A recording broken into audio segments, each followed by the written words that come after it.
اعوذ باللہ من الشیطان الرجیم بسم اللہ الرحمن الرحیم رب اشرح لی صدری ویسر لی امری واحلل عقدۃ من لسانی یفقہوا قولی۔ پارہ نمبر 15 آج ہم پڑھیں گے۔ ہمارا جو کل کا سوال تھا کہ ہم کس کس کو دین کی دعوت دے سکتے ہیں، اور اس کے جواب بہت سارے پہلو اس کے ہو سکتے تھے، لیکن اس کا مختصر اور جامع جواب سیرت النبی صلی اللہ علیہ وسلم میں ملتا ہے۔ نبی کریم صلی اللہ علیہ وسلم کی جو دعوت دینے کی ترتیب تھی وہ اپنے رشتہ داروں، قریبی دوستوں، گھر والوں، پھر جہاں جہاں کوئی افراد کا مجمع ہو، جہاں جہاں کے ممکن ہو، اور اس کے بعد جتنے دائروں تک پہنچنا ممکن ہو، نبی کریم صلی اللہ علیہ وسلم کی دعوت میں ہمیں یہی ترتیب نظر آتی ہے۔ تو یہی ہمارا دین کا دائرہ ہے کہ میں سے شروع ہو کر پھر میرا گھر، میرا خاندان، میرے بچے، میرا معاشرہ، ہر جگہ جہاں تک میری ریچ ہے وہ میرا دعوت کا دائرہ ہے۔ اب دعوت کیا دیں یہ ہم آئندہ کبھی کسی سے بارے میں ڈسکس کریں گے۔ آج ہم جو پہلا ربع شروع کرنے جا رہے ہیں یہ ہے سورہ بنی اسرائیل، اور یہ ہجرت سے 1 سال قبل یہ واقعہ پیش آیا تھا کہ اللہ تعالیٰ اپنے نبی صلی اللہ علیہ وسلم کو معراج کے سفر پہ لے کے گیا تھا، اور یہ یوں تھا کہ آپ صلی اللہ علیہ وسلم حضرت جبرائیل کے ہمراہ براق میں سوار ہو کے پہلے مسجد اقصیٰ پہنچے، انبیاء کے ساتھ نماز پڑھی، پھر عالم بالا کی آپ صلی اللہ علیہ وسلم کو سیر کروائی گئی، وہاں بھی بہت جلیل القدر انبیاء ملے، نماز فرض کی گئی، جنت اور دوزخ کی جھلکیاں دکھائی گئیں، اور پھر اسی طریقے سے واپسی پہ پہلے آپ مسجد اقصیٰ پہنچے اور اس کے بعد پھر آپ مسجد الحرام پہنچے۔ اس واقعے کا ذکر اللہ تعالیٰ نے یہاں پہ کیا ہے کہ نبی صلی اللہ علیہ وسلم کو یہ چیزیں دکھائی گئیں تاکہ ان کے لیے نشانی ہو، ان کا ایمان مضبوط ہو، اور اللہ تعالیٰ اپنے نبیوں کو اس طرح کی نشانیاں دکھایا کرتا ہے۔ اس کے بعد پھر روئے سخن مرتا ہے، پہلے تو بنی اسرائیل سے مختصر سا خطاب کیا جاتا ہے، یاد دلائی جاتی ہیں کچھ باتیں، اور پھر کچھ بنیادی اصول بتائے جاتے ہیں۔ میں نے آپ کے سامنے ذکر کیا تھا کہ یہ جس وقت نازل ہوئی یہ وہ زمانہ تھا جبکہ نبی کریم صلی اللہ علیہ وسلم ہجرت کرنے والے تھے، یعنی آپ کو ابھی شاید خود بھی معلوم نہیں تھا، لیکن اس صورت کے نازل ہونے کے 1 سال بعد جو ہے وہ ہجرت ہوئی تھی۔ اب چونکہ ایک قوت کی طرف سفر ہونے والا تھا، ایک اسلامی ریاست بننے والی تھی، ایک اقتدار آنے والا تھا، تو یہاں پہ اللہ تعالیٰ نے کچھ بیسک چارٹر بتایا ہے کہ وہ بنیادی چیزیں جن پہ ایک اسلامی نظام یا اسلامی معاشرہ بنتا ہے یا اسلامی حکومت کے اندر جو بیسک چیزیں اللہ تعالیٰ چاہتے ہیں جہاں سے بنیاد شروع ہوتی ہے اس کا ذکر یہاں پہ آتا ہے۔ پہلے تو یہ فرمایا کہ قرآن وہ سیدھی راہ دکھاتا ہے جو کہ کوئی ٹیڑھ والی نہیں ہے، اس میں کوئی کمپلیکیشنز نہیں ہے، اس میں کوئی فتنہ نہیں ہے، اس میں کوئی سمجھنا مشکل نہیں ہے، بالکل صاف اور سیدھی راہ۔ ابھی ہم اتنے دن سے جو مختلف سپارے پڑھ رہے ہیں اور ہم نے اس بات کو ایکسپیرینس کیا ہے کہ قرآن کی آیتیں کس طرح دل میں اترتی ہیں اور کتنی آسانی کے ساتھ سمجھ آ جاتی ہیں۔ تو بالکل صاف راستہ، بعد میں لوگوں نے اس کو اپنے لیے مشکل بنا لیا۔ بعد میں ہم جس معاشرے میں ہیں وہ اتنا مکس ہو چکا ہے، اس میں روایات، اس میں کلچر، اس میں ذہنی انتشار، اس میں طرح طرح کے نظریے، اتنی مکس پلیٹ ہو چکی ہے، اب ہمیں دین کی طرف جانا مشکل لگتا ہے، ورنہ دین بہت سمپل، بہت آسان تھا۔ اور اس کے بعد فرمایا کہ انسان شر کو ایسے مانگتا ہے جیسے خیر مانگنا چاہیے۔ اور یہ انسان پہلے تو یہ دہرایا تھا کہ وہ لوگ کہتے ہیں کہ عذاب کیوں نہیں آ جاتا، اور اگر عذاب اتنا آسان ہے تو پھر ہمیں مہلت کیوں دی جا رہی ہے۔ ایک تو یہ اس کا جواب دیا گیا ہے کہ تمہیں اندازہ ہے کہ جو چیز تم مانگ رہے ہو وہ ایکچولی ہے کیا، لیکن اس کے ساتھ ساتھ اس میں یہ بھی سمجھ آتا ہے کہ بعض دفعہ انسان جانتا نہیں ہے کہ وہ جو مانگ رہا ہے وہ اس کے لیے صحیح نہیں ہے۔ کبھی کبھی وہ چیز کو اپنے لیے بہتر سمجھتا ہے اور کئی سال بعد وہ سوچتا ہے کہ اچھا ہی ہوا، اس وقت میرے لیے شاید یہی بہتر تھا۔ تو جو انسان مانگ رہا ہے اللہ بہتر جانتا ہے کہ اس کے لیے خیر کیا ہے اور اس کے لیے شر کیا ہے۔ اس کے بعد فرمایا کہ کوئی بوجھ اٹھانے والا کسی دوسرے کا بوجھ نہیں اٹھائے گا۔ جو اعمال ہم نے خود کیے ہوں گے، اس کا یہ مطلب قطعاً نہیں ہے کہ ہم جو اپنے پیچھے صدقہ جاریہ یا عذاب جاریہ یا کوئی رواج شروع کر دیتے ہیں، اس کا یہ مطلب نہیں ہے، بلکہ اس کا مطلب یہ ہے کہ آپ کسی اور کو اپنی غلطی پہ بلیم نہیں کر سکتے، یعنی اپنے گناہ کو آپ کسی اور کے سر نہیں ڈال سکتے۔ اور دوسری بات یہ کہ ساری دنیا جو بھی کر رہی ہو، ہم بجائے دوسروں کو پوائنٹ آؤٹ کرنے کے پہلی رسپانسبلٹی یہ ہے کہ ہم اپنے اوپر تو نظر ڈالیں کہ ہمارے اندر جو چیزیں ٹھیک ہونے کی ضرورت ہے، ہمارے اندر کیا کیا چیزیں ہیں جو کہ اسلام کے مطابق نہیں ہیں۔ اس کے بجائے ہماری پہلی نظر جاتی ہے دوسروں کے اوپر۔ جب ہم آیتیں بھی پڑھتے ہیں تو کبھی کبھی یہ ہوتا ہے کہ ہم سوچتے ہیں واقعی لوگ کیسے ہوتے ہیں، واقعی میں نے ایسے لوگ دیکھے ہیں. اور جب ہم منافقین کا ذکر پڑھتے ہیں، جب ہم ایسے لوگوں کا کہ جو دنیا میں مگن ہیں، ہم اپنے ذہن میں کچھ شکلیں یاد کر لیتے ہیں کہ ہاں شاید اس کی بات ہو رہی ہے. اصل میں تو وہ ہر چیز خدا نخواستہ میرے اوپر بھی فٹ ہو سکتی ہے. تو پہلی نظر جو تنقیدی جانی چاہیے وہ اپنے اوپر جانی چاہیے. اس کے ساتھ ساتھ یہ بھی تھا کہ ہر انسان کا شگون اس کے گلے میں لٹکا ہوا ہے. جیسے ہم قیدیوں کی پکچرز دیکھتے ہیں نا، جن کے گلے میں ان کے نام کا تختہ لگا ہوا ہوتا ہے، ایسے جو ہے وہ سمبلائز کیا اللہ تعالیٰ نے کہ ہر انسان کے گلے میں لگا ہوا ہے کہ وہ کیا کر رہا ہے اور وہ آگے کیا پانے والا ہے. چاہے وہ دنیا کے اندر ہو، چاہے وہ آخرت کے اندر. جو وہ آج بو رہا ہے نا، وہ خود ہی اس نے کاٹنا ہے. تو اپنا خود ہی وہ اپنی زندگی اور اپنی آخرت اپنے ہاتھوں سے لکھ رہا ہے. پھر اس کے بعد یہ فرمایا کہ آخرت اور اس کے لیے جیسی کوشش کرنی چاہیے، کیا واقعتاً ویسی کی جا رہی ہے؟ ہم دنیا کے لیے کتنی کوشش کرتے ہیں اور ہم آخرت کے لیے کتنی کوشش کرتے ہیں؟ دنیا ایک ایسی چیز ہے جو ہمیں یہ بھی نہیں معلوم کہ اس نے کب ختم ہو جانا ہے نا. ہمارے پاس اس کا کوئی لمٹ نہیں پتا ہمیں کہ ہمارے پاس 1 گھنٹہ ہے یا 1 سال ہے یا 10 سال ہے. لیکن اس لمیٹڈ ٹائم کے لیے بھی ہمیں کتنا کچھ کرنا پڑتا ہے. دنیا میں آپ جو ایک ڈگری حاصل کرتے ہیں، گریجویٹ کرتے ہیں، ماسٹرز کرتے ہیں، تو اس کے لیے اپنی زندگی کے اگر آپ نرسری کلاس سے کاؤنٹ کریں تو آپ شاید اپنی زندگی کے 20 سال یا 22 سال لگا دیتے ہیں. لیکن قرآن کا ایک دفعہ پورا ترجمہ کتنے سال لگے ہمیں پڑھنے میں. اور اگر ہم سیرت کی بات کریں اور اگر ہم حدیث کی صرف صحیح بخاری کی بات کر لیں تو ہم نے اپنی زندگی میں کیا اس کو کمپلیٹ کر لیا ہے؟ کر لیا ہے تو بہت اچھی بات ہے، لیکن نہیں کیا ہے تو ہمیں اس کو دیکھنا چاہیے کہ ہمارے دنیا اور آخرت میں ٹائم، وقت، پیسہ لگانے کا تناسب کیا ہے. اس کے بعد ایک بہت اہم چیپٹر آتا ہے اور یہ تقریباً آیت نمبر 22 سے لے کے آیت نمبر 38 تک آتا ہے. اسلامی نظام زندگی کے بنیادی اصول. جو یہ عمارت کھڑی ہوتی ہے نا، جو ہم نے پچھلے سے بارے میں پڑھا تھا کلمہ طیبہ کی بنیاد پر، جس سے لوگوں کو فائدہ ہی فائدہ ہوتا ہے، اس میں یہ بیسکس ہیں. اس میں پہلی چیز کیا ہے؟ اللہ کے سوا کسی کی عبادت نہ کرو. والدین کے بارے میں، والدین سے حسن سلوک کرو، اف تک نہ کہو، جھڑک کے بات نہ کرو، نرمی سے بات کرو اور ان کے لیے دعا کرو کہ اللہ تو ان پر رحم کر جیسے انہوں نے مجھ پہ رحم کیا تھا. پھر ذکر آتا ہے رشتہ داروں کو، مسکینوں کو، مسافروں کو ان کا حق دو. پھر آتا ہے کہ فضول خرچی نہ کرو، اور اگر تم کسی کی مدد نہ کر سکو تو نرمی کے ساتھ جواب دو. اس کے بعد اولاد کو افلاس کے ڈر سے قتل نہ کرو. ہم نے پہلے بات بھی کی تھی نا کہ اپنی اولاد کو خود لمٹ کر دینا یا کوئی بھی ایسا طریقہ اختیار کرنا کہ جس سے اولاد کی تعداد کو کم کیا جا سکے، صرف اس وجہ سے کہ ہم افورڈ نہیں کر سکتے. اللہ تعالیٰ کو یہ ریزن اللہ تعالیٰ کے ہاں قابل قبول نہیں ہے، کیونکہ رازق تم نہیں ہو، رازق اللہ تعالیٰ ہے. اس کے بعد ہے کہ زنا کے قریب بھی نہ جاؤ. قریب جانے کا مطلب یہ ہے کہ وہ ساری چیزیں جو اس کی طرف لے کے جا رہی ہوں، اور حدیثوں میں ہمیں اس کی ڈیٹیل ملتی ہے. قتل نفس نہ کرو لیکن حق کے ساتھ، یعنی کسی کو قتل تو نہیں کیا جائے گا، لیکن جو حق کے ساتھ قتل ہے اس میں جیسے قصاص ہے یا جنگ کے موقع پہ کسی کو قتل کیا جائے یا کوئی ایسی سزا ہے، رجم کی سزا ہے، تو اس کے علاوہ پھر قتل کی کوئی اجازت نہیں ہے. یتیم کے مال کی حفاظت کرنا.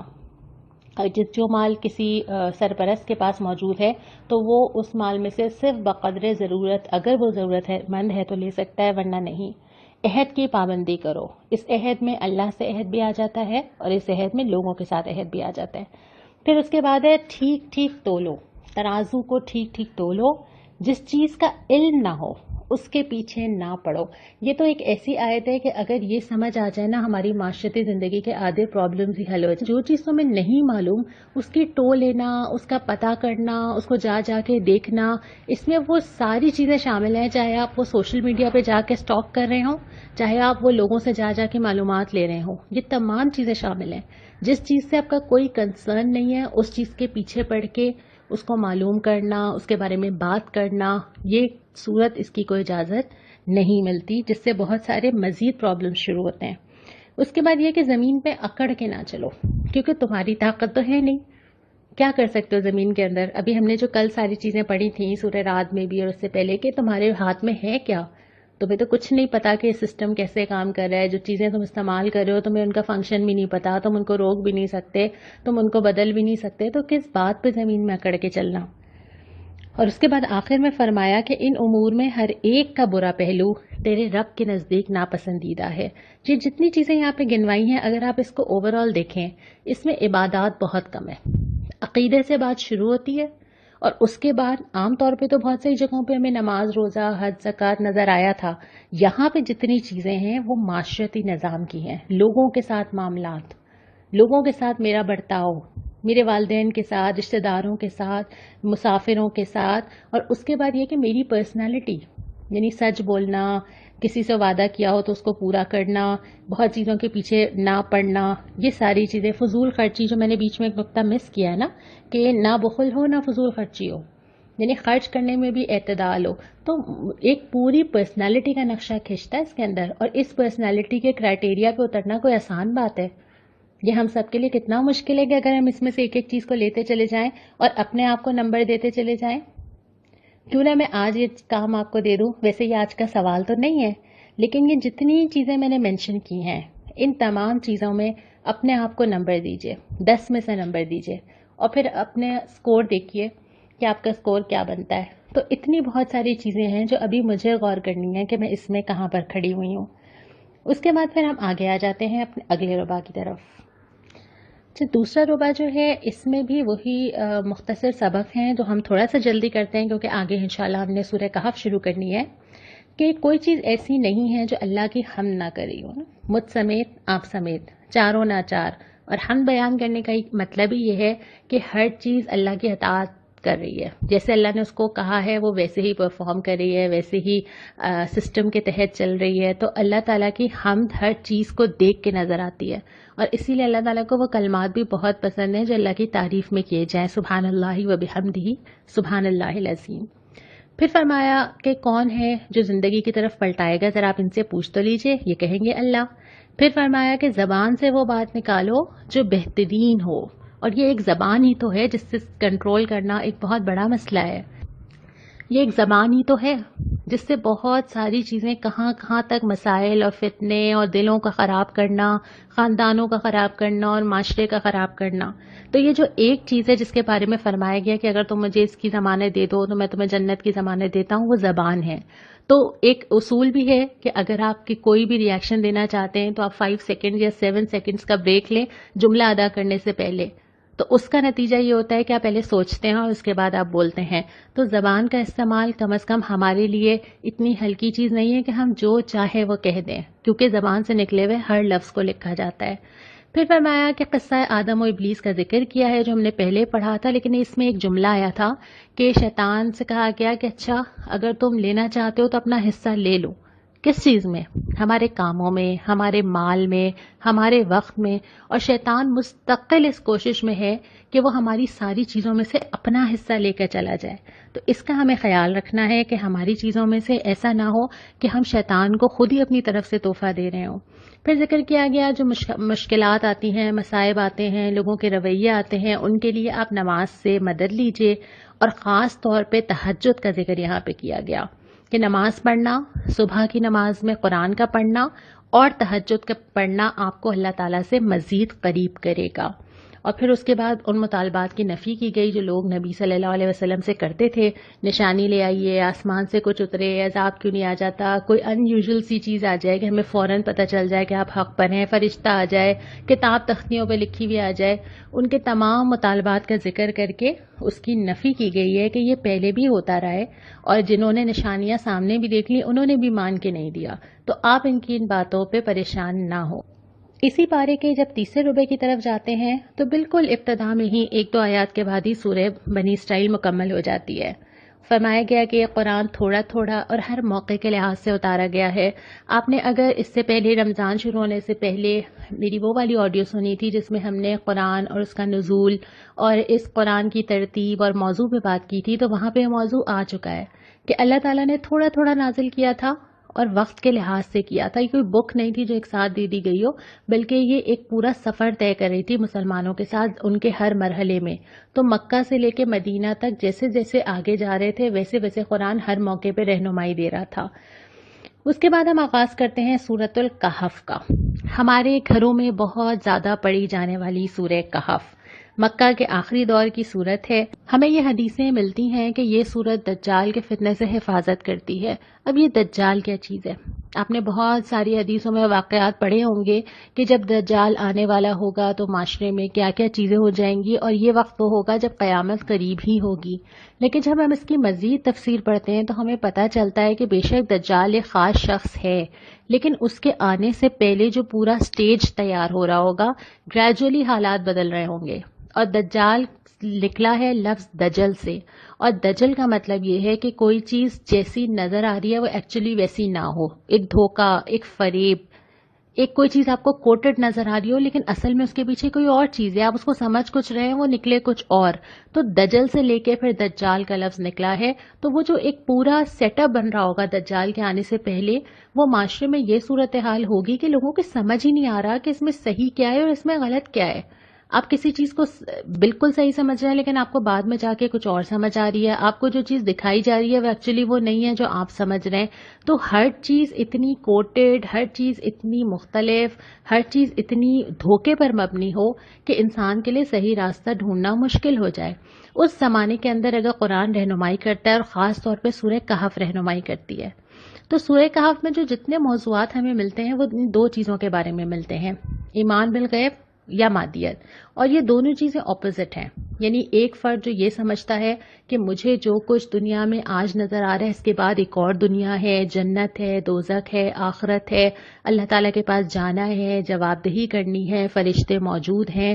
اور ایک شخص وہ ہے جس کو یہ نظر آ رہا ہے کہ جو مجھے نظر آ رہا ہے، جو میں فیل کر سکتی ہوں، جو میں اس وقت استعمال کر سکتی ہوں، بس یہی ہے دنیا. یہ دونوں چیزیں بالکل ڈفرینٹ نفسیات بناتی ہیں. اور یہ دونوں پرسنالٹیز اتنی الگ ہوتی ہیں، ان کے عقائد ڈفرینٹ ہوں گے، ان کے اعمال ڈفرینٹ ہوں گے، یہ جو باتیں کریں گے وہ مختلف ہوں گی، اخلاق کے جو پیمانے ہوں گے، جو پریورٹیز ہوں گی وہ ڈفرینٹ ہوں گی، ترجیحات مختلف ہوں گی، کیا جمع کرتے ہیں، کہاں وقت لگاتے ہیں، کہاں جاتے ہیں، کس چیز کو اوپر رکھتے ہیں، کس چیز کو نظر انداز کر دیتے ہیں. سارے پیمانے چینج ہو جاتے ہیں انسان کے عقیدے کی وجہ سے. اور کبھی کبھی یہ عقیدہ کہنے میں بھی نہیں ہوتا. بہت سارے لوگ ایسے ہوں گے جو کہیں گے کہ نہیں، میں دنیا نہیں، مجھے تو آخرت کی تیاری کرنی ہے. لیکن وہ پتہ چل جاتا ہے آپ کی ان ساری چیزوں سے کہ آپ کی یہ ساری چیزیں، اعمال، گفتگو، اخلاق، ترجیحات جن کا میں نے ذکر کیا، وہ کہاں ہیں. جہاں آپ کا مال خرچ ہو رہا ہے، جہاں آپ اپنا وقت دے رہے ہیں، جہاں آپ بیٹھ رہے ہیں، جو چیز آپ جمع کر رہے ہیں، وہ بتاتی ہے نا کہ آپ ان دونوں میں سے کس کے اندر ہیں. آپ آخرت پہ یقین کرنے والے ہوں گے تو آپ کی یہ ساری چیزیں اسی رخ پہ ہوں گی، اور اگر آپ مادیت یا دنیا پہ یقین کرنے والے ہوں گے تو آپ کی یہ ساری چیزیں اسی کے اوپر ہوں گی. اور پھر اس کے اثرات پڑتے ہیں معاشرے کے اوپر، خود فرد پہ بھی پڑتے ہیں، لوگوں پہ بھی پڑتے ہیں، اور معاشرے کے اوپر بھی پڑتے ہیں. اسی لیے اللہ تعالیٰ ان چیزوں کو چیک کرنے کے لیے مختلف آزمائشیں لاتا ہے، اور اس میں پھر وہ چھانٹتا ہے. ہم بھی تو چھانٹتے ہیں نا، ہمارا فرینڈ سرکل بہت سارا ہوتا ہے، ہمیں بچپن میں لگتا ہے ساری دنیا میری دوست ہے. پھر ہم بڑے ہوتے جاتے ہیں، وہ سرکل محدود ہوتا جاتا ہے، مشکل وقت آتے ہیں، لوگوں پہ ٹرسٹ کرتے ہیں، دھوکے کھاتے ہیں. آہستہ آہستہ ہمیں پتہ چلتا ہے، اور ایک ٹائم زندگی کا ایسا آتا ہے کہ اگر آپ کے پاس 2 سے 3 اچھے دوست مخلص موجود ہیں تو اللہ تعالیٰ کی بہت بڑی نعمت ہے. تو یہ لوگ شارٹ لسٹ ہم کیسے کرتے ہیں؟ اسی وقت پہ، مشکلات پہ، آزمائشوں میں، ہمارے ساتھ کام آنے کے موقع پر.